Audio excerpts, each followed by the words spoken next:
All right, Jam. Thank you. No problem. Bye bye. All right. So let's keep this up now.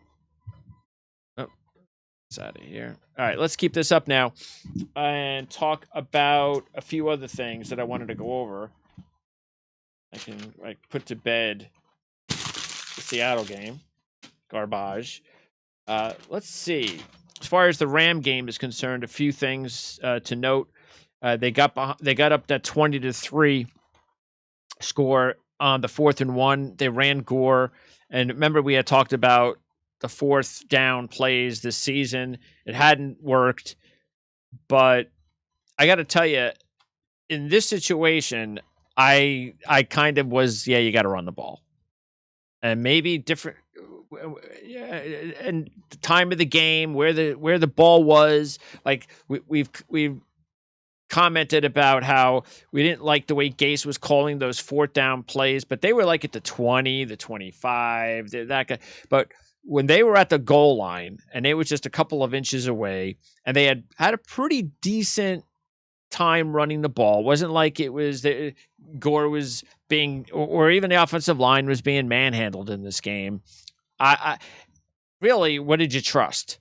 That there would be play action so Sam Darnold can do like a boot, and that would not work. So it was the right call, and it worked. And Gore scored behind Becton. Griffin also had a nice steal block, and they went up 20-3. And when the Jets went up, and Quinton Williams, of course, getting hurt was a big downer. By the way, Sam Darnold did make a really good play. The one where Aaron Donald applied pressure up the middle, and Sam went around him. And as he escaped the pocket, just before a defender was going to come up to get him, he made that nice pass over the defender to a wide open Crowder, and Crowder was able to get down to the 6-yard line. Unfortunately, that was late in the third. Unfortunately, the Jets were not able to punch it in for a touchdown, and you knew when that happened. We all knew it. At 23-10, there you go. 23-10. They now open the door for 2 touchdowns and the Rams to take over this game, and it didn't happen, of course. And the rest is history. Marcus May, of course, made the big play. We mentioned Mann making the play he made. And let's not forget, it wasn't just Gore and the pass, but there were 2 first downs, because that's what you have to do a lot of times late there when the team has 3 timeouts and the 2-minute warning. And it was Gore for 3, Gore for 8, Gore for 4, Gore for 0, and then Darnold to Gore on the pass, and that sealed it. But not just because it was Gore, but it was them being able to pick up the first down on an 8-yard run by Gore, and I was all for that too. And I think it's all look. If Perine was healthy, we'd see more Perine. But without Perine, I think we are seeing just enough of Ty Johnson. They know what they have in Adams. Adams is a guy that I think is a good depth running back to have in the organization. He might wind up being somewhere else next year if he feels like he's got a better shot, because we know the Jets are going to go after a running back this year. They're going to look for a starting caliber running back, whether it's in the draft, more than likely in the draft. But Adams is a guy that if he stays, I think he's a good depth guy. He's a guy that put on the practice squad, and anytime there's injuries, then you have, all right, we've got an Adams that we can bring up to the roster, and we feel comfortable that he could do a pretty good job for us. So that's the kind of guy Adams, I think, can be. Ty Johnson, because of his speed, already he's working well in this offense, and I think he should work well in any offense. I'm not sure what happened in Detroit.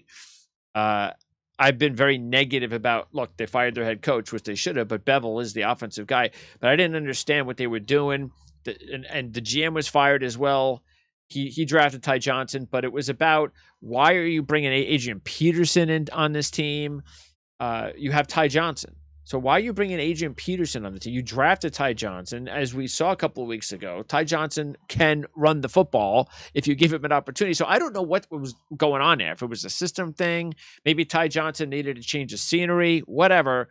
But he's got enough talent, enough speed. He's got the ability to catch the ball, as we saw. And then we have seen he should definitely be that number 2, number 3, more than likely like that number 3 option. You know, that maybe that passing down guy that could be a part of the future of this offense. But no question, even if they're still confident Perine can be something, you got to bring in another guy. You know, a guy basically replacing Gore. That's what you do. You bring in a guy to replace Gore. Now, what they're doing now with Gore, I'm okay with Perine out. I know fans might be like, oh, just play Adams and Johnson and keep Gore on the sidelines. I don't know whether or not we'll see more of that now that the Jets have a win, but knowing how much they wanted to win, I can see why they wanted to stick with Gore, or Gase wanted to stick with Gore. Hey, I don't want to be coaching a winless football team. And I trust Gore more than I trust these young guys, especially Adams. So I can see why they did that, and it worked, actually. Again, none of this is about Gore as a person. We all know what a great person he is, what a great teammate he is, and all that. It's not about that. It was all about taking reps away from Perine. That's really what it was about. Now, fans, I think, got a little overboard when Johnson and Adams had the big game against the Raiders. Whoa, now we got those guys. All right, those guys should be getting carries over Gore. I'm okay with that, but let's get the win first. And look, I'm looking at the perspective of the team. And I'm always trying to give you the perspective of the team, which is why I know a lot of what I say isn't in line with most Jet fans. Okay, but that's because I'm trying to give that other perspective. Because there is that perspective. It's just out there. So now, with a win, yeah, I mean, I'd like to see Ty Johnson get some more reps. I really would.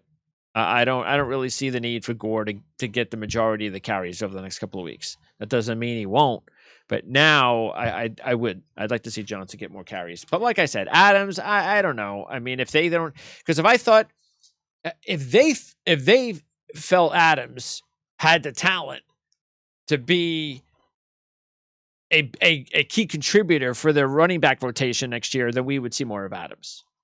I don't think there's any question about that. So we'll leave it up to them. And I do think Joe Douglas has some input in that. Now, Gase will play the players that he wants to play. That's the way the structure is.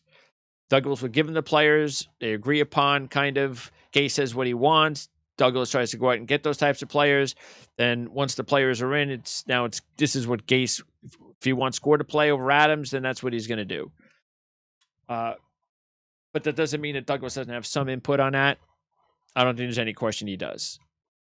And I think if Douglas felt that Adams had the opportunity to be something, bigger for the rotation, I think you'd see Adams a little bit more. But again, that's why I say we'll leave it up to them.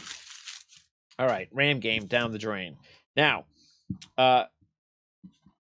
let's also wrap up by talking about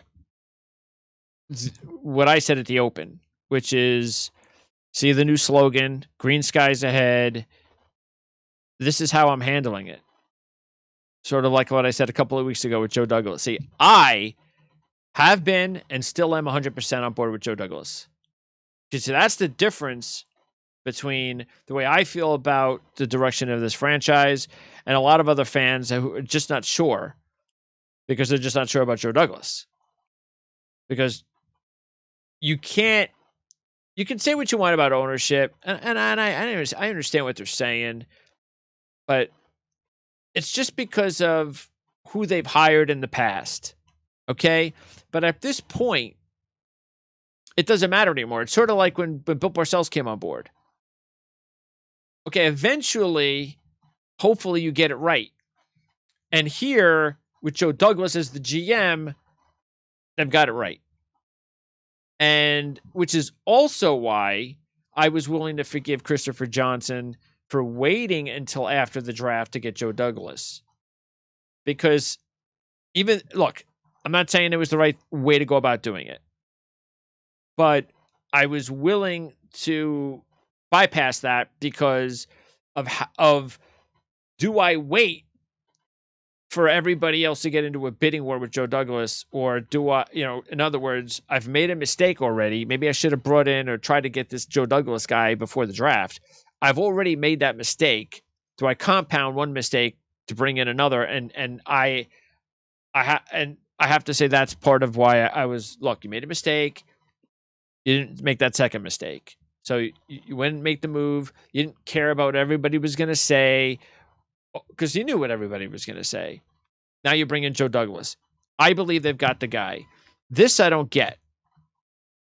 This was another quote. And it just was, it kind of flew by. And again, this was the New York Post. And it was at the bottom of the article. I'm trying to see if I have which article this was from, because I think out of the two that I posted, I think one was from Costello article and the other one was from Vaccaro. I don't know which one, but at the bottom, it's a whole, it's a piece, and you got paragraphs and a bunch of words, and then you get down to the end, and it says, maybe you don't trust GM Joe Douglas to identify and hire the right coach to do that, and to make the most of the number 2 pick, and so forth. And I read that, and I'm like, okay, what? Why don't you trust Joe Douglas? Why don't the fans trust? And I'm not saying that the writer was wrong, but because I know it's out there. It's sort of like when I read a few other times, which I do have some critical things to say about some of the writers that have mentioned Joe Douglas, or some other members of the media have come out and said things along the lines of, because I don't know if it was Costello, I don't know if it was Cannizzaro, but it was an article about how Joe Douglas hasn't given Sam Darnold, the right players to surround him, whether it's the offensive line or wide receivers. And I don't understand that. I mean, I'm sorry, because if you want to point to Robbie Anderson, which is the main guy, where everybody, you could have got Robbie Anderson, and even Joe Douglas has kind of indicated, he could have probably handled that better. There was a lot of talk early in the season about Robbie Anderson. Where's that talk lately? You want to know why there's not a whole lot of talk lately with Robbie Anderson? It's not because it's about beating the dead horse. It's because Robbie Anderson still only has like two touchdown receptions, I believe, the entire season. He's had a nice season. I mean, what is it, 1,000-yard season? It's a nice. Nowadays, 1,000-yard receiver seasons is not the be-all, end-all. That's good. That's nice. But a number 1 receiver has to have a lot more than 1,000 yards and 2 touchdowns. That's a good number 2, which again is along the lines of what Robbie Anderson is.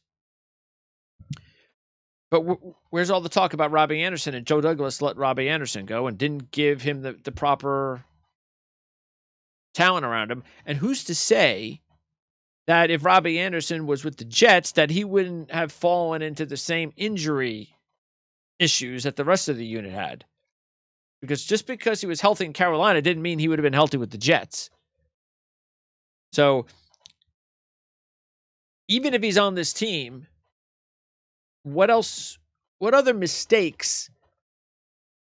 What else didn't he do to give Sam Darnold the talent in 1 year, 1 offseason? The offensive line's better. There is no doubt about that. Okay. In his first draft, and I've said this for years, and I'll continue to say it. If you find a superstar in a draft, and that's all you get out of it, And maybe you get a couple of guys that depth guys, but you have 7-8 picks, and you get a couple of depth guys and a superstar. It's a successful draft. Now, I don't believe the Jets only got themselves a superstar. I think the Jets might have a superstar and a really elite level type of receiver prospect in Mims. Those are your first 2 picks. Remember early in the season, this draft isn't looking too good. This is like the third thing we've said on the show, that there's been all this talk about early in the season that it's all gone away. And it's all gone away because it should have gone away. Once again, it's about critiquing too early. And for Joe Douglas, there was too much of this draft isn't looking too good. Becton's injured. Mims hasn't seen the field. Hall hasn't come back yet. Davis hasn't played really yet. Zuniga hasn't played yet. Oh, we got a punter, and he's just been okay. That's pretty much. Oh, and a quarterback? Why did we spend a draft pick on a quarterback? So, way too early. Now, everybody knows you have a superstar tackle. We all talk about the quarterback situation. Hey, just because you didn't get Trevor Lawrence doesn't mean you still won't end up with a really good quarterback. And all you have to do is look at the proof from last year's draft with the Jets. The Jets they were third in line for the 4 offensive tackles, and they got the best one. At least right now, it looks like they got the best one. How's Andrew Thomas looking for the Giants? The first one. Okay? Same thing could happen with the quarterback situation. It could. And again, you can't compare. You can't say, look, we all know Trevor Lawrence is the guy we want because he is a generational guy. But that doesn't mean that one of the other quarterbacks won't be very good and aren't capable of leading a franchise to a Super Bowl, to a winning tradition. That Trevor Lawrence is different, but that doesn't have anything to do with the other guys. Now it's up to Joe Douglas to make sure out of those other 5 guys, he gets the right one. Because unlike the Becton situation, again, Lawrence is in a different league. Unlike the Becton situation, he kind of has like the first pick of that second. He does. He has first choice of the second tier, and one tier is one guy. So now he's going to have that opportunity, whether he trades down or stays where he is. And by the way, I've said it before, and I'll say it again. And we saw it again last week against Northwestern. I want nothing to do with Fields. Not a 2. If they're going to take Fields, you trade down and take Fields. Okay, Fields is not the second, or should not be the second pick of the draft. There is no way he should be the second pick of the draft. Absolutely no. Nor do I think he will be. I don't even think Wilson should be. He's a nice quarterback, and I like him better than Fields. But not at 2.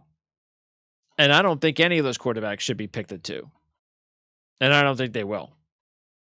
That's why I agreed with Jan that I think the strategy should, and I hope will be, that, and look, a lot's going to depend on, okay, you bring in a new coach. What does that coach want? 2. Does that coach feel like, you know what? I know I'm changing schemes on Darnold, but I think I got something. I think I could work with this guy. So let's give me a year with him, and we'll use one of our other picks on a quarterback, because you have to take another quarterback. I mean, unless this Morgan kid, unless they think that he's got some starting caliber ability, and they want to waste another year on taking a quarterback, which I just don't think is going to happen. I mean, Ryan Dunleavy of the New York Post and I talked about this, because we were talking about also drafting a quarterback every year, going after do you keep 4 quarterbacks on a roster? If you keep Flacco and Darnold and Morgan and bring in another quarterback, that's not Trevor Lawrence. What do you do? Because if you don't bring Flacco back, then it's Darnold, a rookie, and a second-year quarterback who's never played. So I get that. But I think that's the way you have to go if you're not gonna hold on to 4 quarterbacks. I'm sorry, but you got to roll the dice. If you're gonna take the chance again on Sam Darnold, then you have got to bring in another quarterback. You have to do it, and that's another reason I don't think it's number 2. I even if they let Sam Darnold go, let's say Gase is gone, Darnold's traded, we bring in that second-tier head coach. Even under that situation, I don't see them using the second pick on a quarterback. I just don't. Now, you don't have to trade down 10 spots. What you have to do is, a couple spots, few spots. That's it. Even 5 spots, 6 spots. That's all. So that's the most. And you should be able to get your guy. If there's a guy that you like. Again, you don't know. And Joe Douglas is not going to know like you're going to know with Trevor Lawrence. Which is why I think you have to bring Sam Darnold back for another year. Because you don't know. And it's better to have 3 young quarterbacks now in your room. One who's got starting experience. Another who you really like and think is a starting prospect in the first, second round. And then you got Morgan, who hopefully you're still high on. That could be at least a top number 2 quarterback in the league. Somebody that could be your really good backup for the next few years. But those are things that Joe Douglas gets the big money for. And I think that all in all, the main thing I'm making out of this is I trust what Joe Douglas is going to do. And if you don't trust Joe Douglas, and I know there's a lot of Jet fans that don't, see, those fans hate Gase, don't trust Douglas, and can't stand ownership. And I don't even know how you like the team. I just don't. I don't know how you like the team. Because as we've talked about before, Woody Johnson is not selling the team. Okay? So deal with it. And if you think he's an idiot, all right, then I guess he's never going to get it right. So what are you wasting your time for? Go find another team. All right? Unless you're just saying he's an idiot. Just because you're upset. But if I don't get that. So Woody, Christopher especially, I believe, maybe for the first time, okay, got it right. Even though Rex Ryan, remember back when we did shows way back then, and we did the same thing we do every time we're thinking about Jet coaches, new coaches. Go over the list. And I wanted Rex Ryan. He was at the top of my list because I knew, like every Jet fan, that we were going to need like a fire and brimstone guy. There wasn't a lot of talk about Rex Ryan back then. It was almost like Martindale. You know him, but you don't really know him.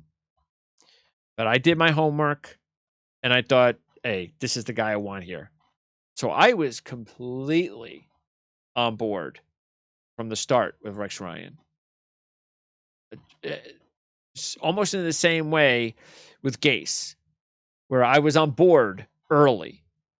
I did my homework. I was on board. With Joe Douglas, I'm on board. And not just on board where, hey, you know what? I think this is the right guy for our team. And I know he's never been a GM before. Let's see what happens. Sort of like Gase and Rex Ryan. Let's see what happens. No, I'm on board, as I've mentioned before, the way I am on board with, and have been on board with Marks, the GM of the Brooklyn Nets. And I did shows that are still available at Prime Sports Network in the archive of a few years ago. I was doing shows where the team was really bad. And I talked glowingly early stages of the Sean Marks era and knew and felt so positive that he was going to be the guy that was going to lead the Nets to where they are now.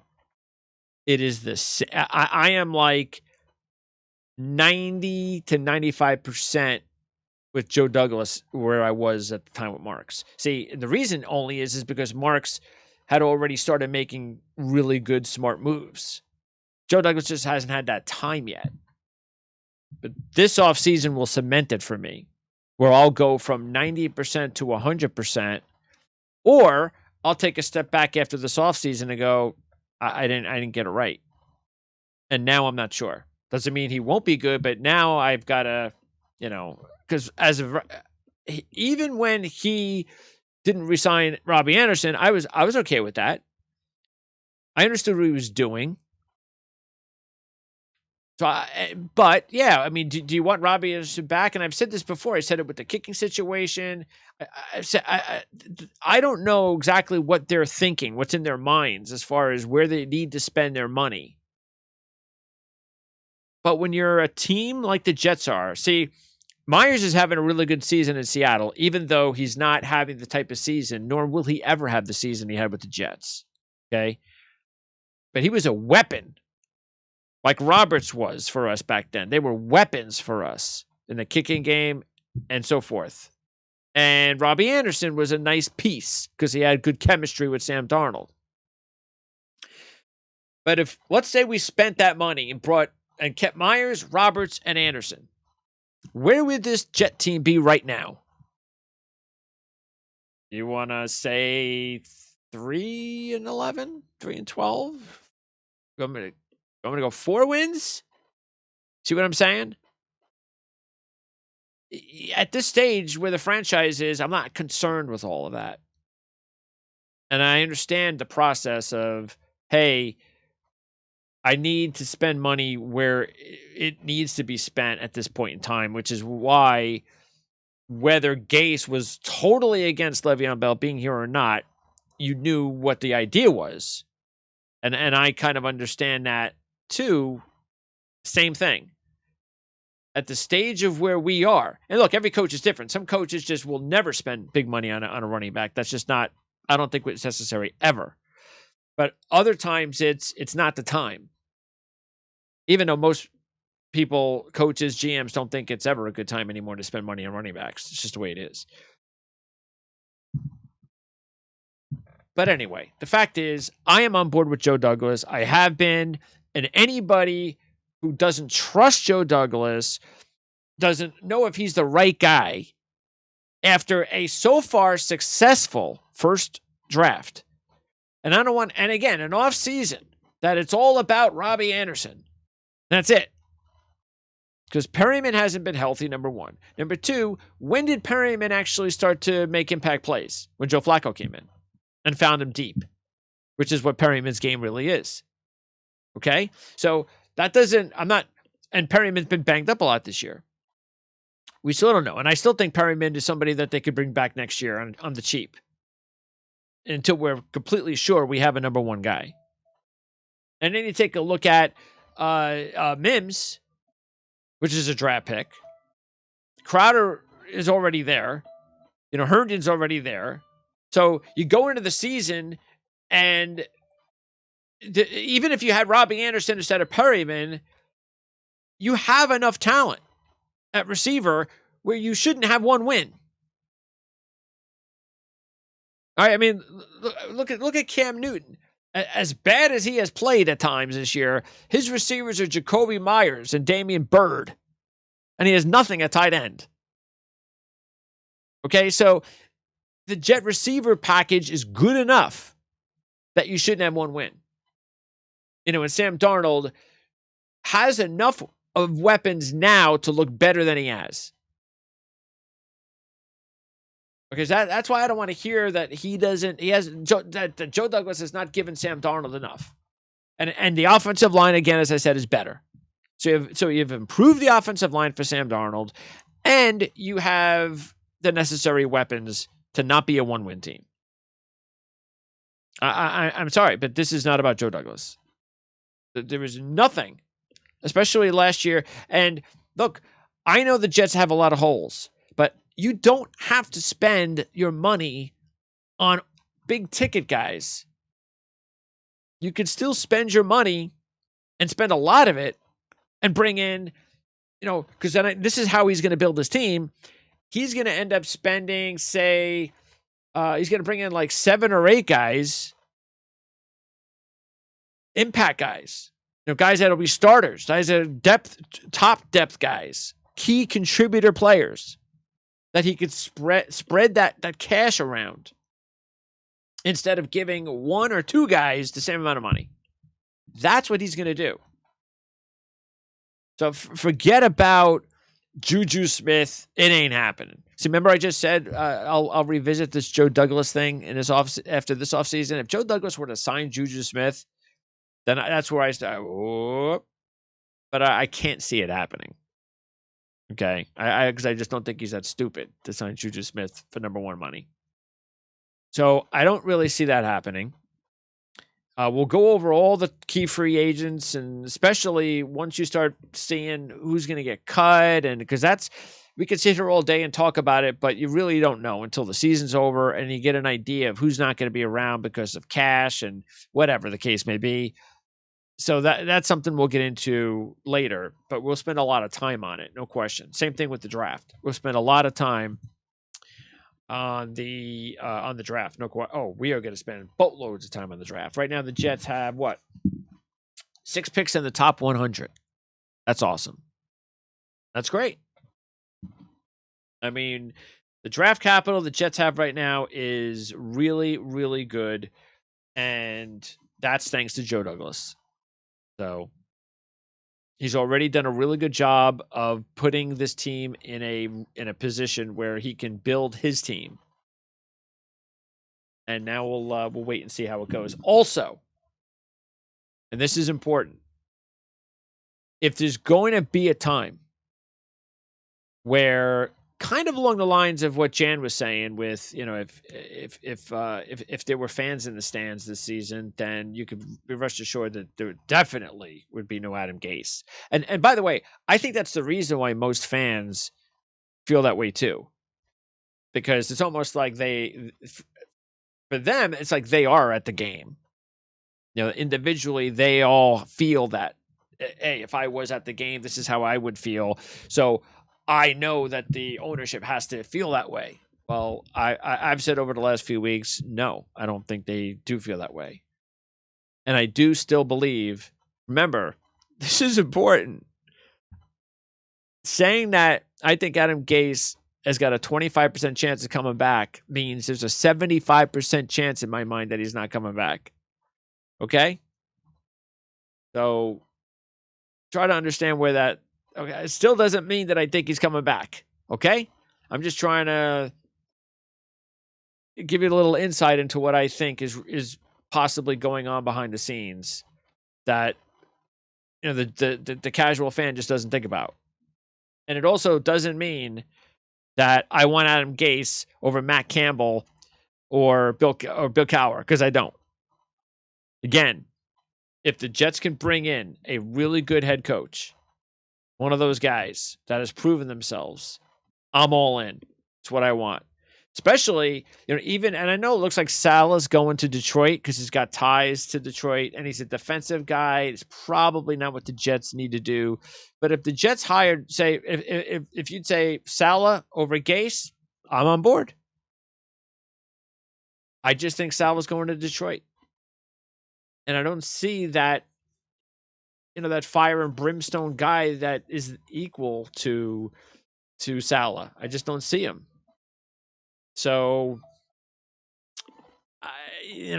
Campbell sure lit it up in the Big 12 championship game. I don't know if you saw that. I was very impressed by that. I was like, oh, I could see that. That's what I want to see on my sidelines for the Jets.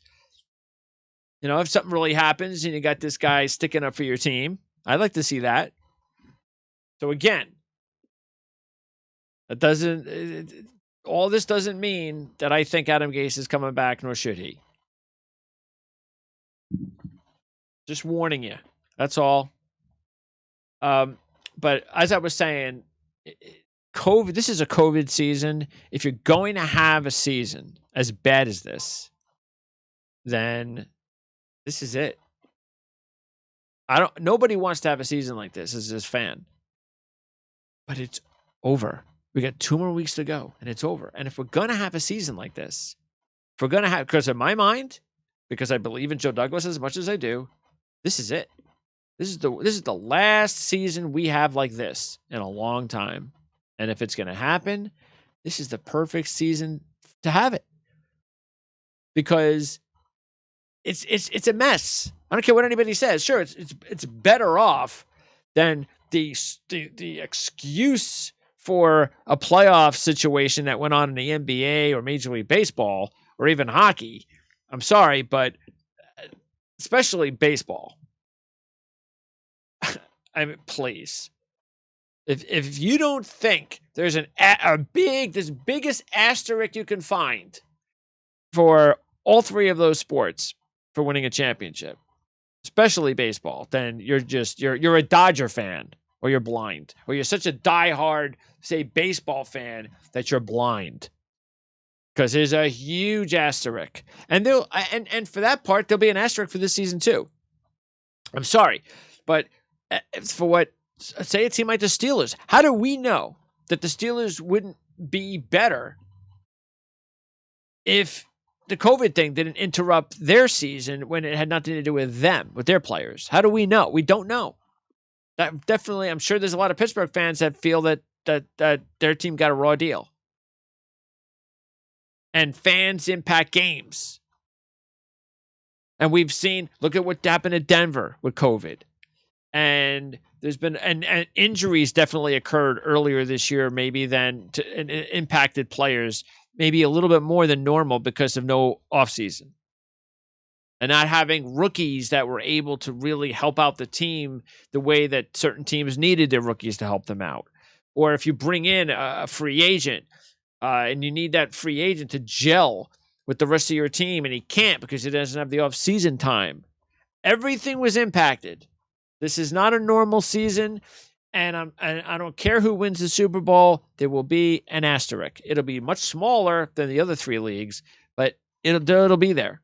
So bottom line is, if you want to have the worst season ever for your franchise, which this has almost been, this is the perfect season for it to happen. Okay?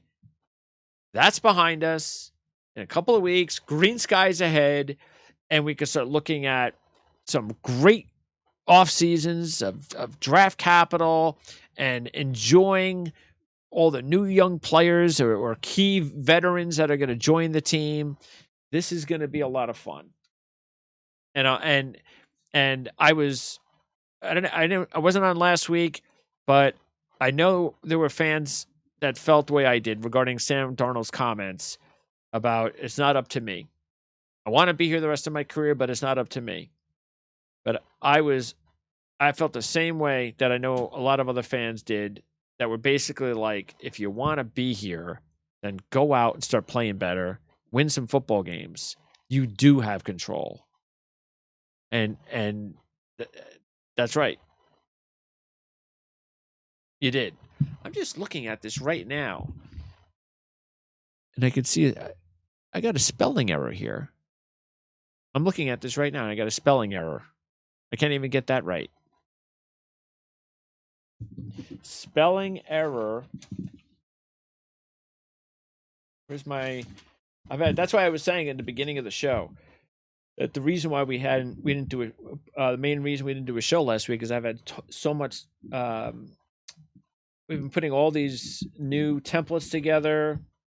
So many other things that will make the shows better. Let me see. Do I have that right?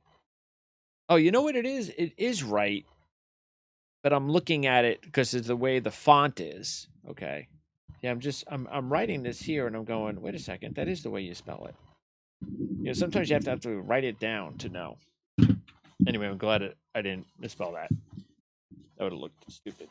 Okay, so yes, I think this is the perfect season. Again, I'm going to take the glasses half full look. It's the perfect season to have a year like this. This is never going to happen again. Green skies are ahead. And, it's also going to be that much sweeter when this thing is turned around, because it's going to be turned around. And I'm not just saying that to be to be, I'm going to be the happy-go-lucky, the grass is greener, or the skies are greener kind of guy. No, it's not about that. I have faith because there are reasons I have faith that this is the beginning. And I know you don't see it now. I get it. I completely get it. 100%. I'm not bashing fans that don't get it right now. Okay? Or don't share my opinions right now. I completely get that. But I'm here to tell you, especially if you've been a loyal listener for a long time, and that's because I would hope we've been right more than we've been wrong, because I know we have.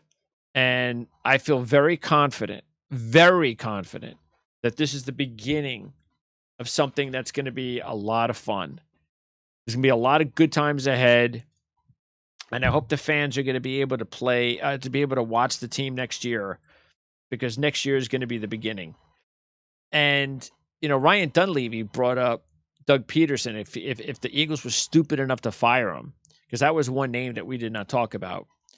And I'd be on board with Doug Peterson. I mean, I don't know the whole Frank Reich, Doug Peterson, because there are fans that felt that Frank Reich was the guy that really was the major reason the Eagles won. And then, hey, he's gone since he's been gone, but still, Doug Peterson's a guy that if you get an opportunity to if the Eagles, again, are dumb enough to fire him, because Doug Peterson, if he wants a job next year, will be one of the head coaches in the NFL. So that's a guy that I know we haven't talked about. And here's something that I think is just, and I'm going to bring this up more, because I've waited until, because this has been a long show, and there's not a lot of people that are listening right now or watching. So I'm going to bring this up again. Kyle Shanahan is 6-26 as a head coach when Jimmy Garoppolo isn't starting.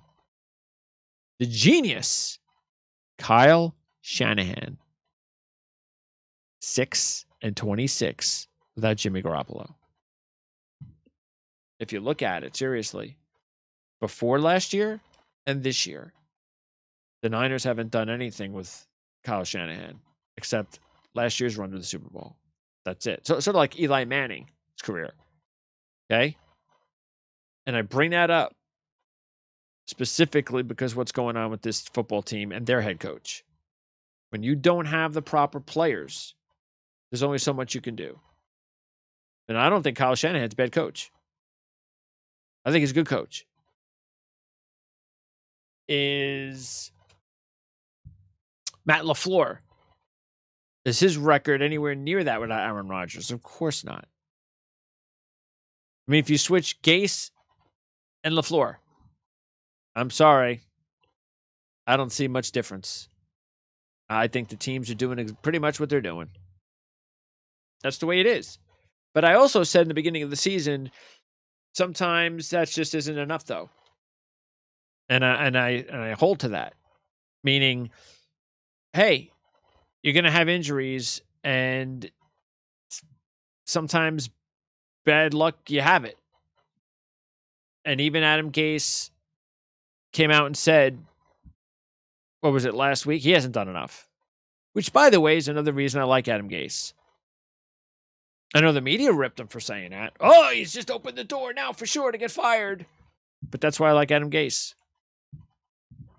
And I know that a majority of fans that don't like him as the Jet head coach, if they had an opportunity to, get to know Adam Gase, hang out with Adam Gase, go to a practice and stand next to him and have him tell you what's going on with the team, majority of Jet fans would like him. No doubt about that. Why do you think the players that are playing with him right now are fighting for him? And what do you think that's about? So there's a lot to like there about him. I'm not saying, oh, he's a nice guy, so that means he's a good coach. I'm not saying that.